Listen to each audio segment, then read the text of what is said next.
Os gregos morreram, Aristóteles morreu, e o pensamento grego foi pouco a pouco sendo substituído por um outro jeito de pensar a vida, o homem, o universo.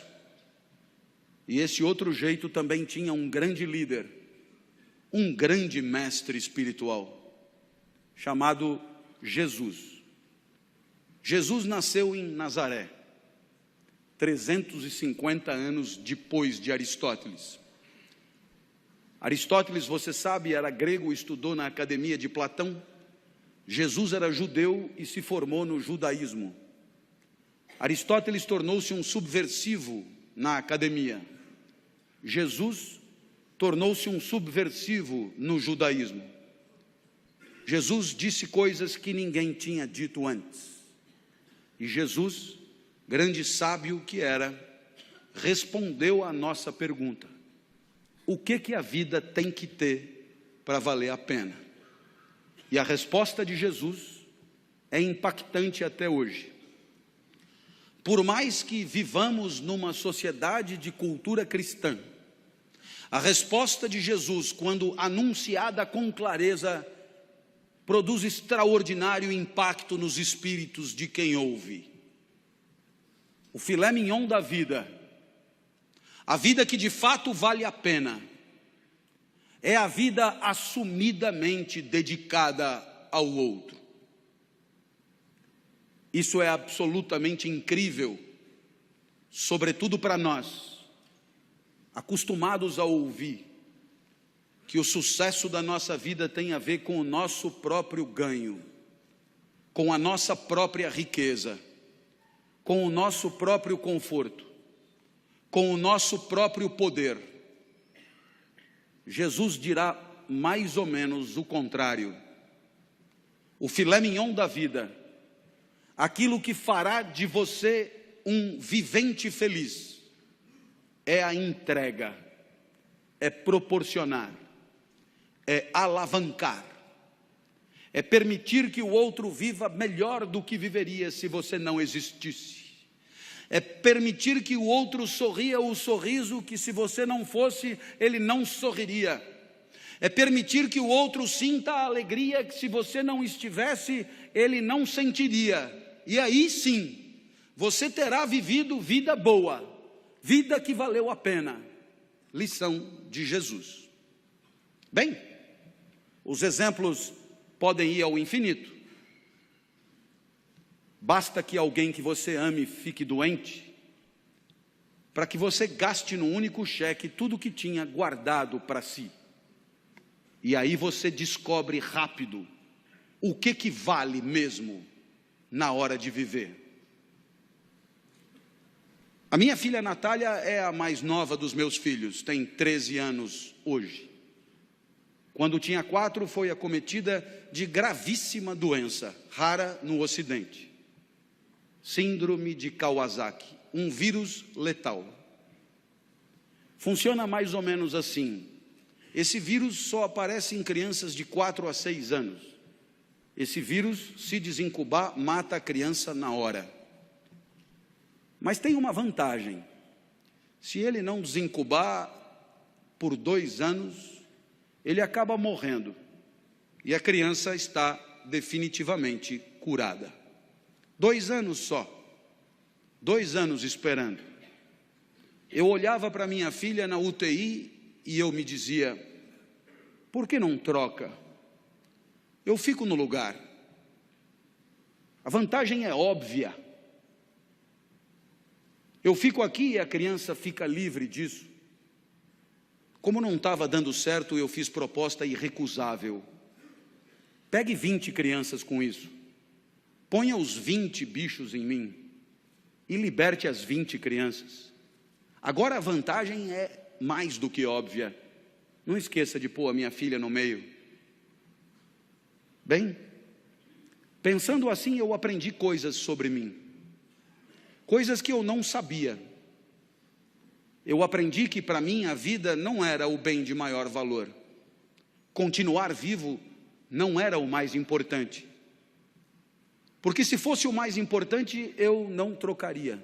Se fosse o mais importante, eu jamais faria aquela proposta. Então, naquele momento, eu aprendi que havia alguma coisa que valia mais do que continuar vivo. Eu aprendi, então, a maior lição de Jesus de Nazaré. A maior lição. O que mais vale na vida, o filé mignon da vida. Eu aprendi que o amor vale mais do que a própria vida. Por isso propunha a troca.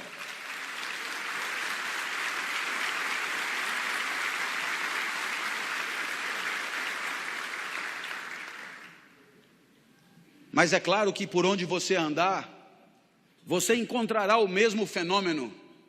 Pessoas desesperadas lutando para diminuir o sofrimento de quem sofre. Na Boate Kiss em Santa Maria, nos desmoronamentos em Petrópolis e Teresópolis, nos incêndios em São Paulo, pessoas completamente despreparadas se atiravam no perigo em nome da proteção da vida alheia. Você encontra isso por onde você andar. Para desdramatizar, minha filha completou 13 anos em maio, e ela virou para mim e falou: papai, ela está completamente curada, portanto, e ela falou: papai, eu queria comemorar meu aniversário em casa, queria mostrar minha casa para os meus amigos, você deixa? A minha filha sempre pede tudo para mim, porque de mim ela sabe que ela tira tudo que ela quer, depois ela só comunica à mãe. Eu já falei com o papai e ele já deixou. Vieram 39, subiram no mesmo elevador, invadiram o apartamento no mesmo segundo. E quando eu vi aquele enxame de criança entrando em casa, me lembrei de uma poetisa búlgara que dizia mais ou menos assim: criança pequena é como água, ocupa todos os espaços. Eu me tranquei no quarto, mas a poetisa tem razão, todos os espaços.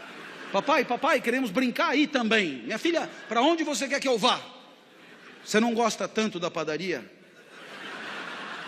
Vai para a padaria e espera lá, leva o celular que eu te aviso. E aí eu te pergunto, que espécie de idiota passaria 3 horas de sábado numa padaria, esperando que uma criança o autorize a voltar para sua própria casa? Esse idiota somos todos nós, não somos?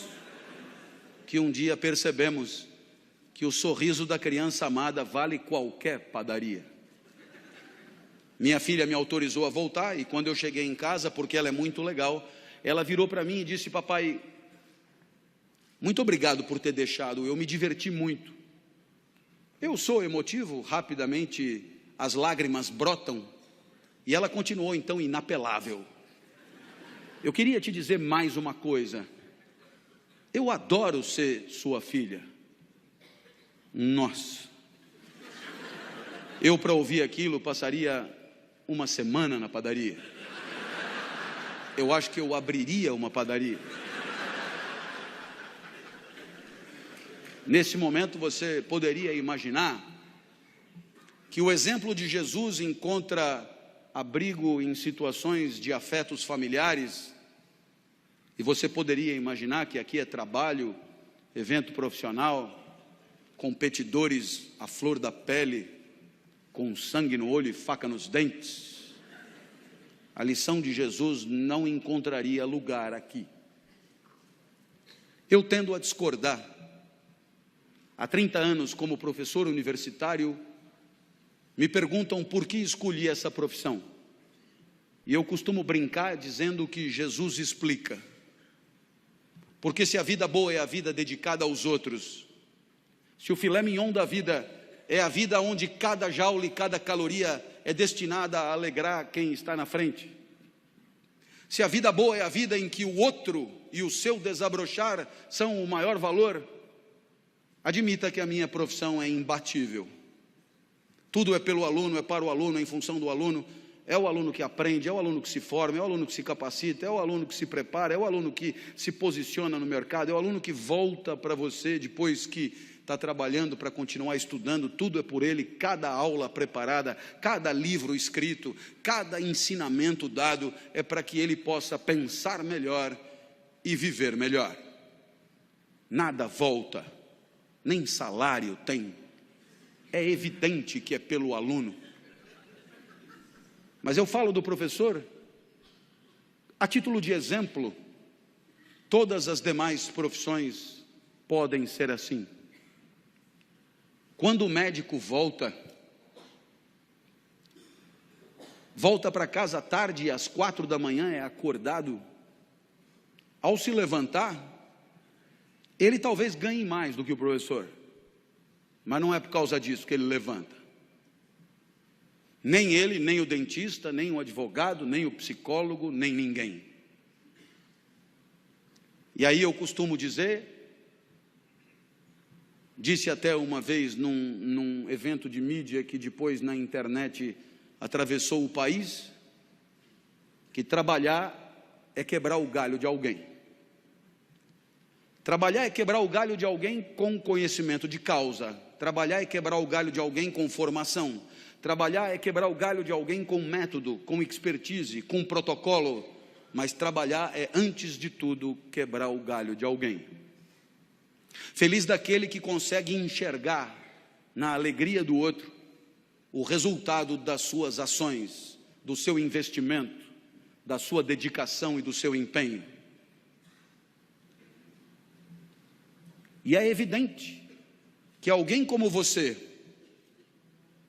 que trabalha com um valor maior de felicidade, que é a segurança, é evidente que alguém como você tem claro no seu espírito que se você se empenha por progredir,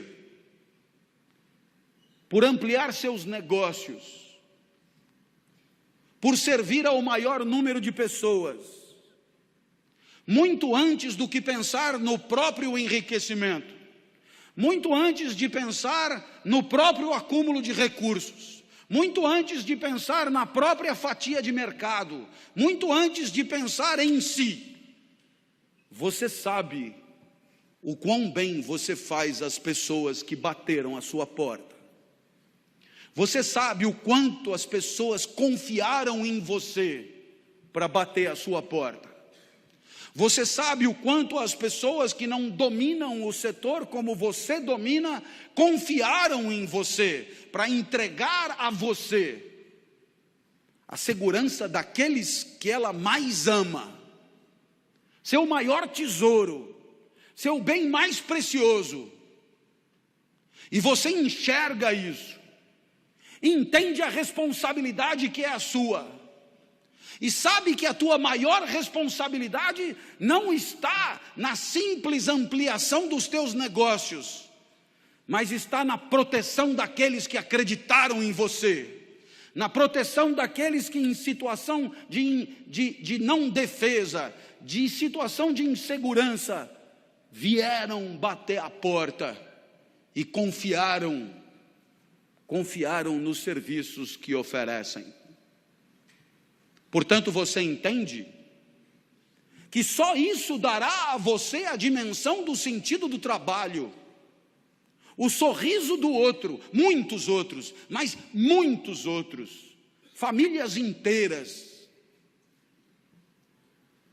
enorme quantidade de gente que sorri um pouco mais, por se sentir um pouco mais seguro. Aí está o sentido do seu trabalho. O resto é tabela, números, gráficos, de frieza impiedosa, e que pouco ou nada justificariam o seu empenho extra, a sua dedicação extra, porque é exatamente olhando no olho daqueles que confiam em você, que você se sente importante, e não contribuindo com números frios e porcentagens que nelas mesmas nada querem dizer. Essa é a lição de Jesus de Nazaré. Até porque você um dia vai perceber que não precisa jantar 5 vezes na mesma noite. Jante só 4. Vai fazer bem para você. E você terá gente feliz do lado, gente que não ia comer, te fazendo companhia. Uma homenagem a Jesus, segundo o sábio do nosso encontro.